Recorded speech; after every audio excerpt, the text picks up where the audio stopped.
Welcome to the Alain Elkann interviews, an unprecedented window into the minds of some of the most well-known and respected figures of the last 25 years.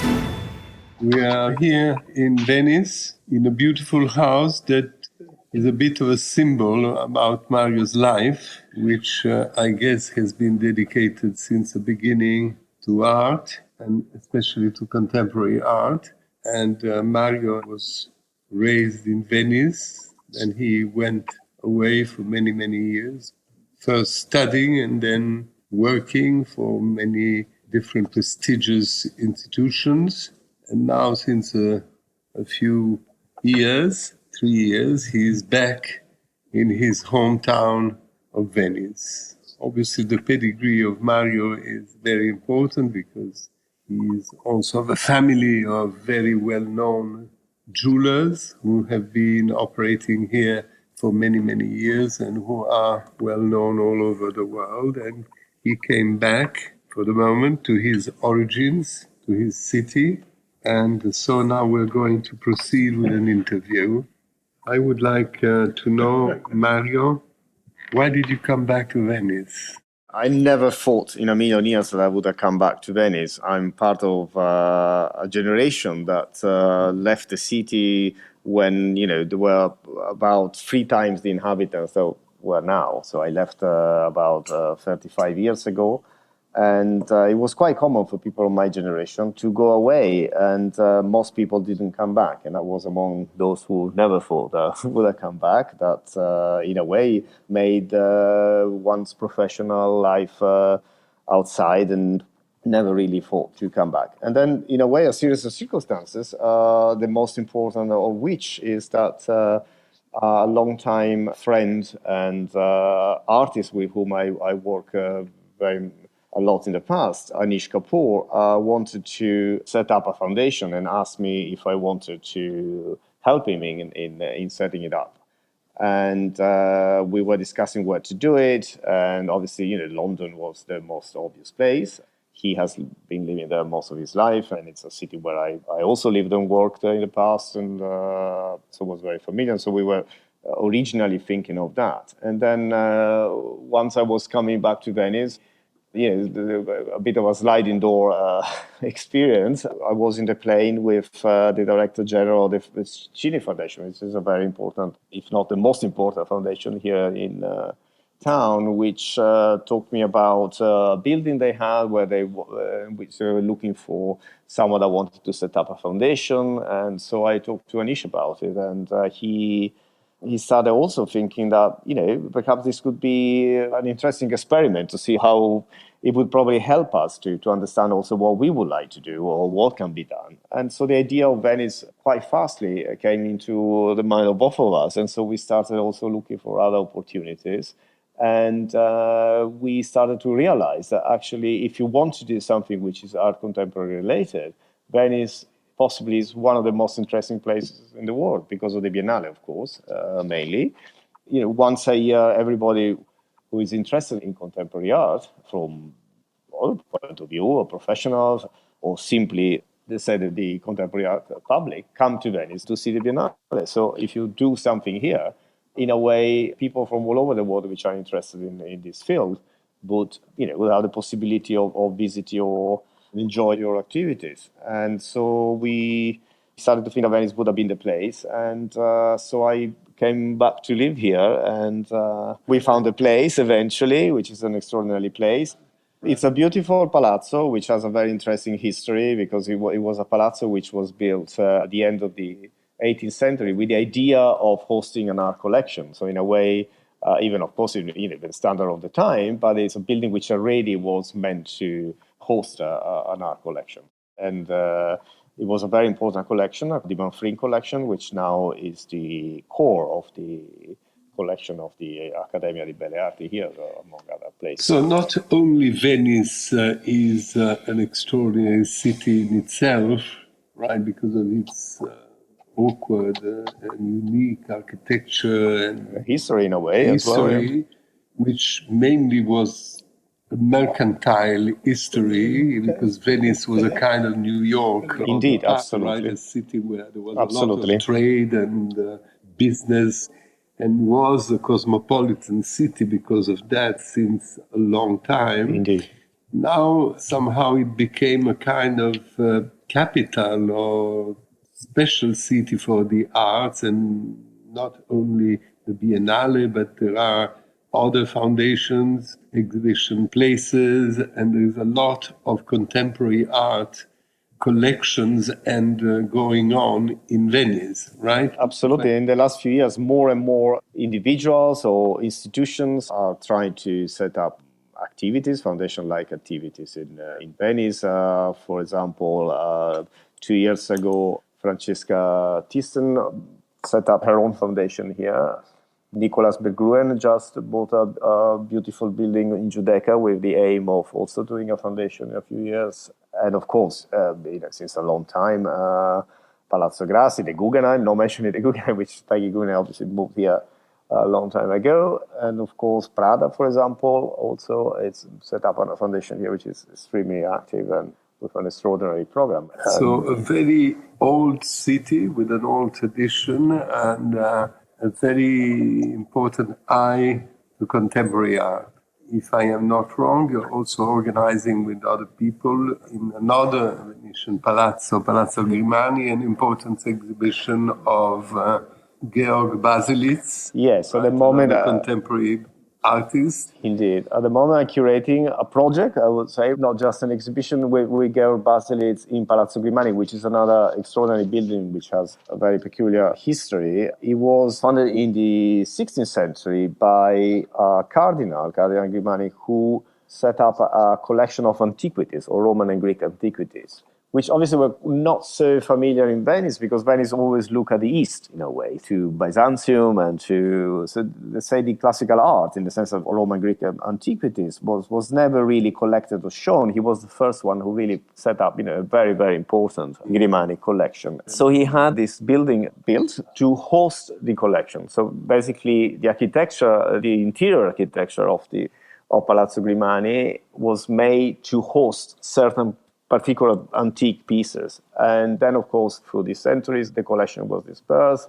The main part went to the Archaeological Museum, which is in St. Mark's Square. And a few years ago, Venetian Heritage, which is a charity here in Venice who deals mainly with restoration, the funding of restoration of buildings, had this great idea of reconstructing the display, the original 16th century display, and took back all these sculptures that were in different places, mainly at the Archaeological Museum, and put them back in the place which was built for them.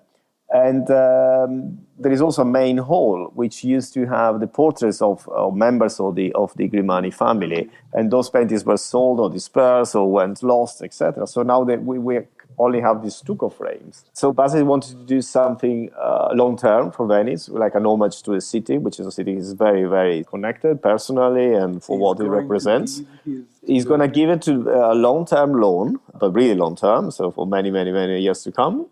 For someone who is 85, long-term loan, obviously, it's a beautiful gesture. And these 12 canvases that he did to replace the 12 original canvases are going to be installed in the main hall of the building. And we were meant to open in March, but because of the COVID situation, we postponed it to May. But I think it's a great intervention because, as you said before, it also shows this continuity between past and present and future, if you like, that the city has somehow managed to keep through the centuries, even if it's not, an important capital of the world as it was, 200 years ago. It is a landmark place, right? Philanthropists or artists who like to live the memory in Venice.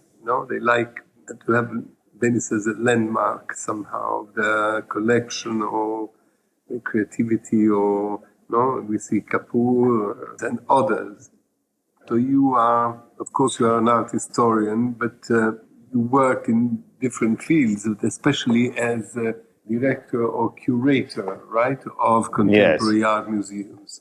Just to mention too, you have directed the Museo Madre in Naples, and successively for a while you have directed in Vienna the contemporary art wing of the Belvedere Yes, Museum. the National Gallery of Austria, yes, Yeah. yes. How come and what is the job of a contemporary art curator?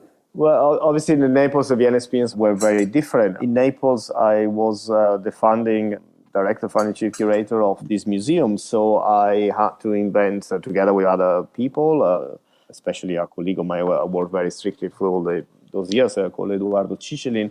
We had to start from scratch. I mean, the museum didn't exist, and a museum of this kind perhaps didn't exist at all, at least, let's say, south of Turin, in a way. Because, yes, Rivoli, especially at the time, was the only comparable institution in Italy. And so it was an extraordinary adventure. How did you start a contemporary art museum in a city like Naples? We were... Obviously, there was a famous art dealer, no? Yes, in Naples, of course, is another city which always, for different reasons, if you like, but a bit like Venice, always attracted contemporary artists, and because it's such an extraordinary place, and I guess it's one of the few places which hasn't been touched by globalism like the rest of the world. So I always attracted contemporary artists, from Rauschenberg to Warhol to Beuys, who was his dearest place. In the city like Naples, where there is probably the most famous archaeological museum, and also the fantastic museum of Capodimonte and others, to create a contemporary art museum. So what did you do? There were two main factors. One was that there was a tradition from the 70s of showing and collecting contemporary art, but let's say privately. And then a museum like Capodimonte started also to have donations from artists, and had an important but small contemporary art section. So at the end of the 90s, beginning of the new millennium, we were lucky to find a politician, which was a mayor and then became president of the region, called Antonio Bassolino, who thought that one of the ways to relaunch the city to the world, a city which obviously has also very often a reputation of being a negative reputation, that one of the ways to relaunch internationally the image of the city was also to have a role in contemporaneity and therefore in contemporary art. And he gave the opportunity to finance certain initiatives, and so a team of people working together, we thought that it would have been very important for Italy to have a program which would bring those names which in a way already have a great historical importance in contemporary art to What are the Naples. most important activities you did? So we did, for example, for many years, once a year we would ask an artist to do an installation for Piazza Plebiscito, which is the largest square in the city, around Christmas time. And that was very successful. We did 12 editions. And Can you mention some of the installations? We had Richard Serra, we had Robert Rauschenberg, we had Jan Fabre, Mimo Palladino, Cunellis, Sole Wheat, Rebecca Horn. Really names which, are now in history books, if you like. And but it was in Madrid a permanent collection? I mean, did you buy? Then for a few years also we were hosted at the Archaeological Museum, where we did also museum-like quality exhibitions, including the first ever museum exhibition by Damien Hirst in 2004. We did a big exhibition of Jeff Koons in 2003. And all of this somehow created, naturally, if you like, the need of having, our own venue, our own, also to explore other things which were not only, the exhibitions of these big names from all over the world. So we were given a building in a very central, but in a very unprivileged quarter of the city called Forcella. It had also a very big political impact, if you like, because we were doing to create what we were hoping, it would become a very important cultural hub in the city, in a quarter where even a lot of Neapolitans wouldn't really set foot normally. And so that was also another challenge within the challenge, which we're really proud about, because I think we really managed to bring some sort of a positive message in a quarter where there were a lot of difficult situations. And so we continue a program, both international, but also with an eye on what was happening in Italy and in Naples. And also we were able to create a sort of permanent, impermanent collection, in the sense that we asked, and we were lucky that, for example, the Sonnabend collection, which at the time was, Iliana Sonnabend was alive, so the collection was still together. She lent us some extraordinary masterpieces of American and European art of the 60s, which otherwise would be impossible for us to buy. We really could count on the generosity of a lot of artists to lend us, again, for a long term, works from their collection, their own work. And so we managed to somehow reconstruct an itinerary through the languages of contemporary art. So then suddenly you leave Naples, right? You said that in Naples you made the first exhibition of Damien Hirst. Yes. And of Jeff Koons, and you had an exhibition of Jeff Koons.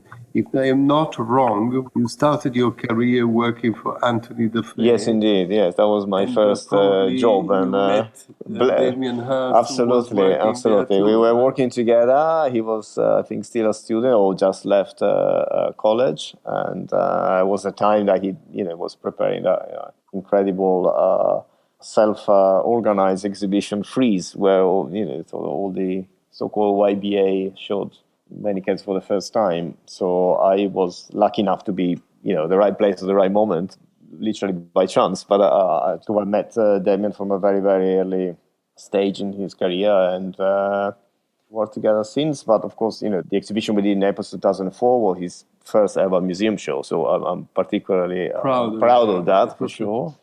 And then I continue to work with him, and now I'm working. Yes, I'm doing something with him at Villa Borghese in Rome, together with Anna Coliva, the former director. We are preparing an exhibition of his work within the permanent collection of Borghese. So we will juxtapose a series of his works with the collection. Is this a new trend to have contemporary artists? Like, for instance, I know that one other artist, Giuseppe Pennone, is doing a show at the Uffizi Gallery. I have seen Edmund de Waal showing in the Free Collection in New York, and so on and so forth. Is it a new trend to show contemporary artists inside old masters museums? Yes, indeed. And many old master museums are now either hosting exhibition of contemporary art, or, as in this case, just opposing contemporary works with their collection.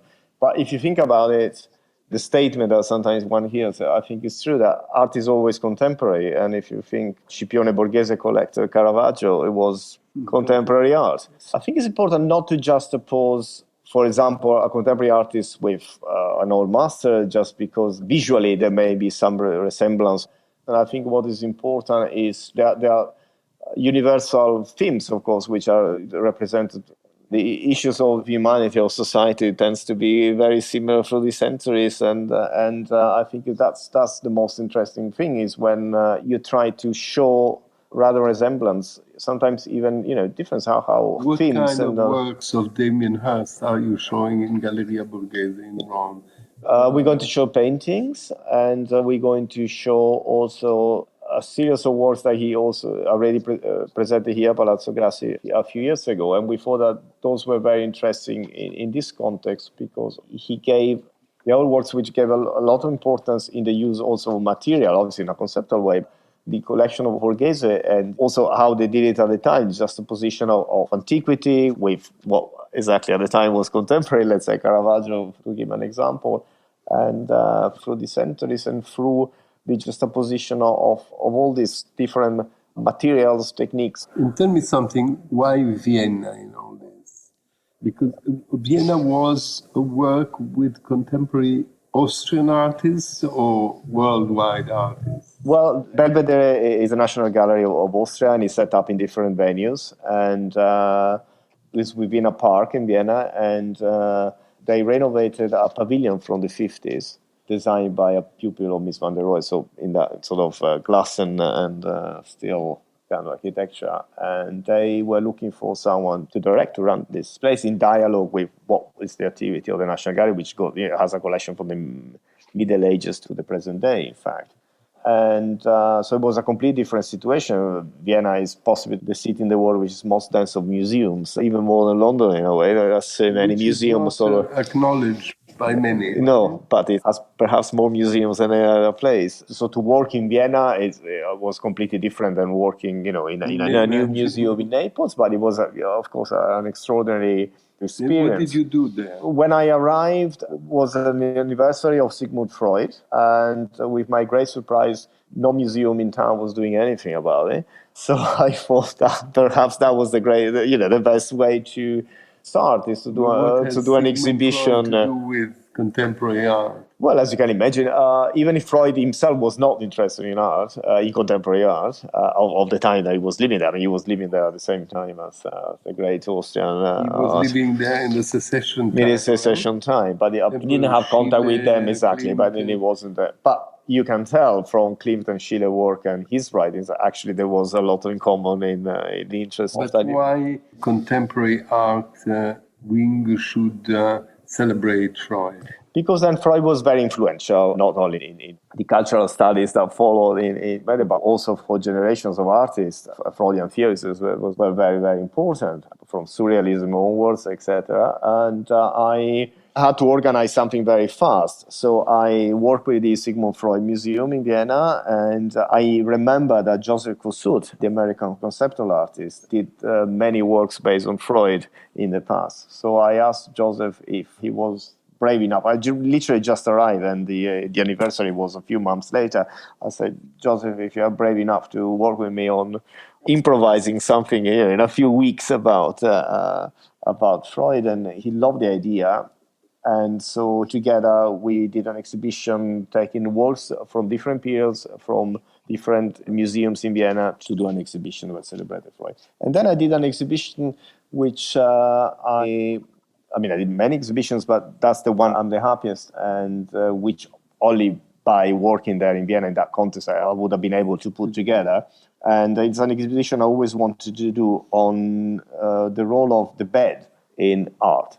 If you think about it, beds are possibly the most important object in everybody's life, and therefore is one of the most represented objects in art, because it's the place of birth, the place of love.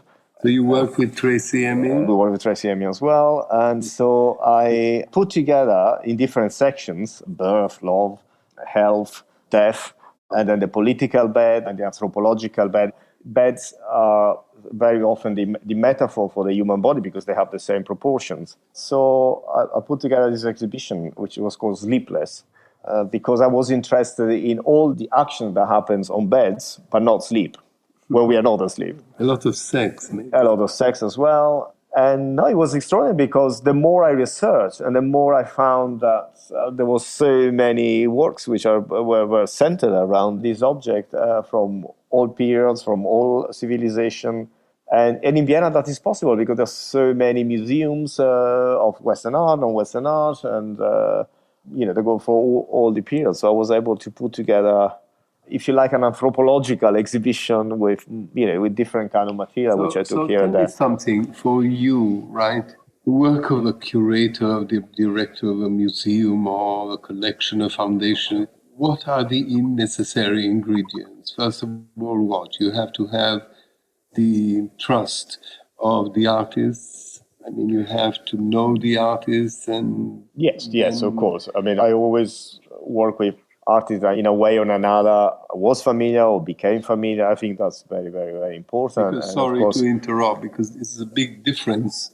You were talking about Caravaggio or whatever old master, people who organize exhibitions of this kind of artists, they don't have the contact with Leonardo. No, of course. No, it's a complete different. Instead, you work. No, absolutely, it's a completely different discipline, if you like. Yes, absolutely. Right. Indeed, absolutely. So you have to deal with the artists first. Absolutely. Right? No, absolutely, and. In my experience, at least, is always the result of a very, very deep dialogue with the artist. You really, construct the exhibition together in every step. Of course, every artist have a different personality, a different way of working, etc. Some trust you more, some don't trust you at all, even if you know them for a long time. But they always been there. You have artists who don't trust you. Maybe I'm exaggerating, but I have artists, we have been working together for a long time. We've done a lot of shows together and still now, but this is part of their personality. They would name? never allow me, no, I can't, but they would never allow me to, they would never give me, how you say, carte blanche to do an exhibition. And others which, have done it. I mean, of course, they want to be in control at the end. Let's take an example. Now you're doing this Basilitz exhibition in Venice, right? Yes. He's giving how many paintings? So we're showing 12 paintings, which will stay for, as I said, for many years. And then we are doing a little, or not so little, an exhibition around these works, which only will last a year, just to, complement with new work, just to somehow, complement to. You had an experience of dealing, right? If you worked with Dauphin. Well, I started in a commercial gallery, yes. What is the difference between being a curator or being an art dealer? At top level, not that I was top level, but Anthony Dauphin was top level. I think, in a way, it's not very dissimilar than working for an institution. And if you think about it, the quality of the big commercial galleries, especially the big American commercial galleries today, the quality of their exhibition, the quality of their publications, the quality of whatever they do, it's really what one could call museum standard. And so in a way, from that point of view, in terms of putting together an exhibition, there is not much difference, if you like. But on the other hand, of course, art galleries are to sell and make profit. While when you work in a museum, you have, if you like, even the luxury that not thinking, that what you're showing necessarily has in the end, a commercial And now that you're aim. back in Venice, from your city, you look at the world. In a way, you're more free, right, to judge, to make choices. How do you see the world of contemporary art? I mean, we are in the middle of a historical, incredible crisis, which will certainly leave some traces, right? I mean, this coronavirus time will be part of history, right? Because it has stopped the world, which probably never happened before, the world completely stopped for a while. And many artists were not able to show in this year, right? What do you perceive is going to happen in this world? I'm not talking about the values or the money, but in terms of art itself. Well, what could happen, obviously, it's difficult now to predict, but if you like, what one witnessed in this crisis is that despite we are talking about, in most cases, real objects that, you are meant to look at physically, somehow art was produced, art was exhibited, art was circulated somehow in this now 2 years or whatever that the crisis is on, anyway, virtually. Before, of course, a lot of information, if you like in any other field in society, were done through the internet. But it's interesting how much, in a way, everybody have continued to produce whatever they were meant to produce and circulate it. You talk about the artists. Yes, the artists and whoever, work around them, to look at objects that were meant to be looked at physically, in a way, went on. And I think the big question is, when we will go back to some sort of normality, as we hope soon enough, but how much of this will remain as a method? I mean, will people travel less? People, for example, in my job, had to travel all the time. We were always jumping from one place to the other because you had to be physically present to see that exhibition, to visit the artist, to go to that biennale, the fairs and the biennale, etc. Now, all of this is basically available online. I wonder, how much we will go back to the way it was, or somehow we will be able to continue in this way, and how that will affect, in the end, the whole... As you are in contact with many artists, did they produce much during this period, and are they eager to show it, or it was a moment of silence? No, I think most continue to work, obviously in the isolation of the studio, which is nothing new in a way, but, they continue to work, and then they somehow accepted the fact that this work will go out in the world in a non-physical way. All these exhibitions, are they going to be physical? Are they going to be virtual? Are they going to be cancelled? Well, at the moment, a lot of exhibitions are being postponed or cancelled, etc. But I think what is interesting is to see once we are back to some sort of more normality, or things will be back the way that they were before the pandemic, to see if people will continue to jump from one place to the other to see things, or it will be a new way of interacting, if you like, with artworks. That I think would be very interesting. And of course, what happened in the last few years, which is really changing the contemporary art world for anybody, from museums to private enterprises, it's the attention, which is also happening in politics, the attention to all those artists which were not being looked at before for reasons which were not strictly artistic or were not artistic at all, but had to do with race, gender, and if you like, the geographical area in which they were operating. And that's happened very fast, and is having a very, very big weight in the way, for example, museums are operating. And you think that collectors, for instance, who are somehow passionate buyers, right? They love to buy, are now very nervous about the idea not to be able to go and see the fairs, the artists. And is the market lower, not only in price, but also in activity at the moment? Surprisingly enough, from what I'm told, actually it has continued, if not like before, but certainly to a level, that kept most of, for example, the commercial art business alive, and people again took now the habit of buying things online, which you will be surprised because especially things which are a certain level of price, but the contemporary art world it shows that is very much based on also on trust, on mutual trust. It's very. Do you think that what will be the destiny now at the moment? Very few tourists in Venice. The city is rather empty, probably back into the hands of Venetians more than before, no? Because the only Venetians around. What do you think it will be the future of this city? What kind of city is now Venice? A city, a special city for art?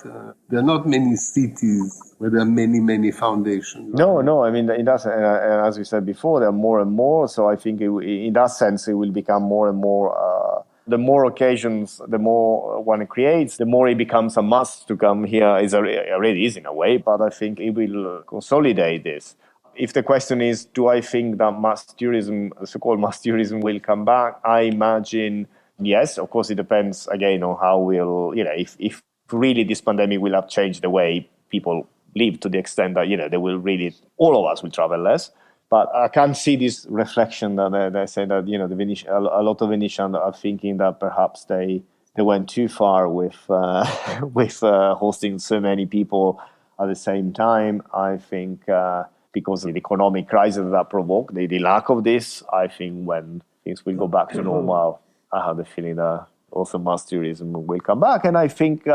In a way, of course, it will be important for the safety of the city to regulate that. But I remain with the idea, contrary to other, the city should be open to anybody that want to come. It will really kill what remains of being a city if you start to make it only like a museum. To make it only like a museum. I think that would be very negative. Yeah, but then there are several opinions. For instance, an artist that I know well, Giuseppe Pennone, he has a house in front of a flat in front of Notre Dame in Paris, and people say, "Why do you stay there when there are so many tourists?" And his answer is, "I love to see tourists because they are part of life."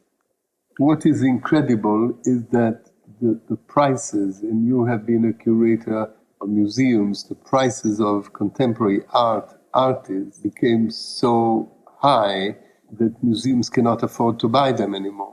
Yes. Right? Because when you talk about Naples, if I am not wrong, you talked about long loans from the artists. No, indeed. But the institutions are not able to buy. No, not only, but institutions, as you saw, there's a lot in the press at the moment about the Metropolitan New York, which is one of the greatest museums in the world that it's now forced to sell, or they're thinking seriously of selling. So what do you think, that the prices of art should go down? I mean, artists should give their works to some museums?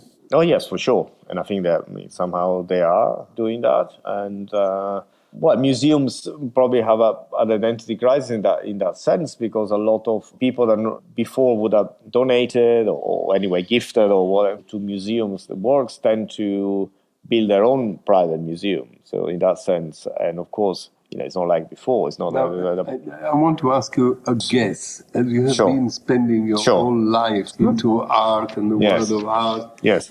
Many times in recent, let's say, history, after the wars, there have been new movements, new works of art.